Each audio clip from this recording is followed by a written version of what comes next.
First ಎಲ್ಲರಿಗೂ ಬಂದಿದ್ದಕ್ಕೆ ತುಂಬಾ ಥ್ಯಾಂಕ್ಸ್. ನನಗೆ ಈ ಮೂವಿ ಬಗ್ಗೆ 3 ವಿಷಯ ತುಂಬಾ ಹಿಡಿಸಿದ್ದು. ಅಂದ್ರೆ ಫಸ್ಟ್ ಅಫ್ಕೋರ್ಸ್ ರಿಷಬ್ ಅವರು ಮತ್ತೆ ಭರತ್ ಅವ್ರು ಆಗ್ಲೇ ಹೇಳಿರೋ ಹಾಗೆ ಎಷ್ಟು ಸ್ಟೀರಿಯೋಟೈಪ್ಗಳನ್ನ ಬ್ರೇಕ್ ಮಾಡಿದ್ದಾರೆ ಈ ಸಿನಿಮಾ. ಅಂದ್ರೆ ಇಷ್ಟು ಸೆನ್ಸಿಟಿವ್ ಆಗಿ. ನನ್ಗೆ ಥಿಯೇಟರ್ ಸ್ಕೂಲಲ್ಲಿ ನನ್ನ ಮೇಷ್ಟ್ರು ಹೇಳೋರು ಡೈರೆಕ್ಟ್ ಮಾಡೋದಕ್ಕೆ ಅಥವಾ ಆಕ್ಟ್ ಮಾಡೋದಕ್ಕೆ ಹೆಣ್ಣಾಗ್ಬೇಕು ಅಂತ, ಅಂದ್ರೆ ನಾಟ್ ಲಿಟ್ರಲಿ. ಭರತ್ ಅವ್ರು ನಿಜವಾಗ್ಲೂ ಅಷ್ಟು ಸೆನ್ಸಿಟಿವ್ ಆಗಿ ಹೆಂಗ್ ಗ್ರಹಿಸ್ಕೊಂಡು ಮಾಡಿದಾರೆ ನನಗೆ ಗೊತ್ತಿಲ್ಲ. ಸ್ಟೋರಿ ಬೆಳೆದಿರೋ ಗ್ರಾಫ್ ಇರ್ಬೋದು ಅಥವಾ ಗೋವರ್ಧನ್ ಗ್ರಾಫ್ ಇರ್ಬೋದು.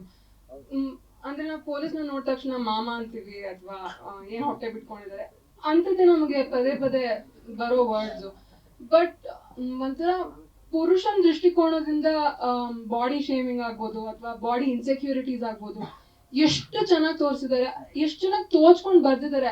ನಂಗೆ ನಿಜವಾಗ್ಲೂ ಅದು ಕೇಳಿದ ತಕ್ಷಣ, ಸ್ಕ್ರಿಪ್ಟ್ ಕೇಳಿದ ತಕ್ಷಣ ಸೋ ಸ್ವೀಟ್ ಅಂತ ಇದ್ದೆ.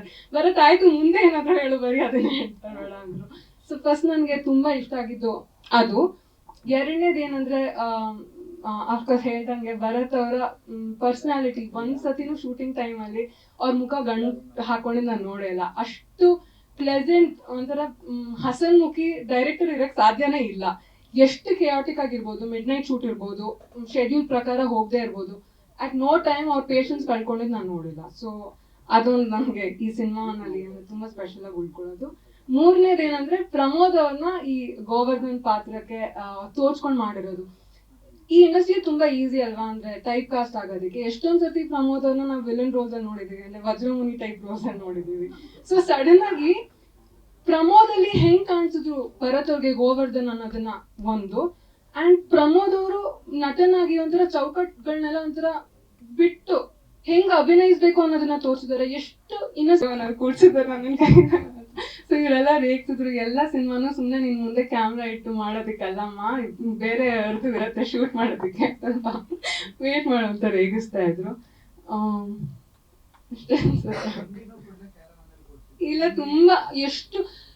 ಇನ್ನೊಂದು ಏನು ಇದು ರಿಷಬ್ ಶೆಟ್ಟಿ ಅವ್ರ ಪ್ರೊಡಕ್ಷನ್ ಅಂದ ತಕ್ಷಣ ನಾನು ಫುಲ್ ಫ್ಯಾನ್ ಗರ್ಲ್ ಮೂಮೆಂಟ್. ಅಂದ್ರೆ ಮೆಟ್ರೋ ನಾನು ಹೋಗ್ತಾ ಇದ್ದೀನಿ, ನಂಗೆ ರಿಷಬ್ ಶೆಟ್ಟಿ ಕಾಲಿಂಗ್ ಅಂತ ಬಂದು ನಾನು ಫುಲ್ ಕಿಚ್ಕೊಳ್ತಾ ಇದ್ದೀನಿ. ಸೊ ಅಷ್ಟು ಈ ಪ್ರೊಡಕ್ಷನ್ ಟೀಮ್ ಇದೆಯಲ್ಲ ತುಂಬಾ ವರ್ಷಗಳಿಂದ ಇವ್ರ ಜೊತೆನೆ ಕೆಲಸ ಮಾಡ್ಕೊಂಡು ಬಂದಿರೋದು. ಸೊ ನಿಜವಾಗ್ಲೂ ಮನೆಯವ್ರ ಜೊತೆನೆ ಕೆಲಸ ಮಾಡ್ದಂಗಿತ್ತು. ಎಷ್ಟು ಹೊಂದ್ಕೊಂಡಿದ್ದಾರೆ. ತುಂಬಾ ಸ್ಪೆಷಲ್ ಆಗಿತ್ತು. 25 ದಿನ ನಮ್ಗೆ ಭದ್ರಾವತಿಲಿ ಇದ್ದಿದ್ದು ತುಂಬಾ ಸ್ಪೆಷಲ್ ಆಗಿತ್ತು. ರಿಷಬ್ ಶೆಟ್ಟಿ ಅವ್ರ team really I am very proud. ನಾನು ಈ ಟೀಮ್ ಅಲ್ಲಿ ಕೆಲಸ ಮಾಡೋದಕ್ಕೆ ಅವಕಾಶ ಸಿಕ್ತು ಅನ್ನೋದಕ್ಕೆ ಐ ಆಮ್ ವೆರಿ ಗ್ರೇಟ್ಫುಲ್.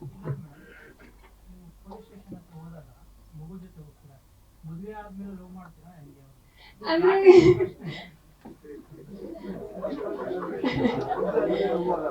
ಅಲ್ಲ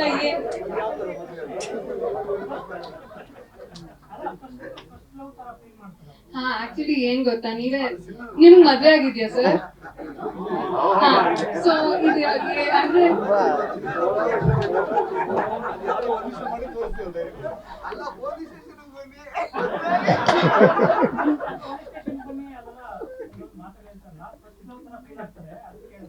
ಅಂದ್ರೆ ನಿಮ್ಗೆ ಈ ಮೂವಿ ನೋಡಿದಾಗ ಅದು ಗೊತ್ತಾಗತ್ತೆ.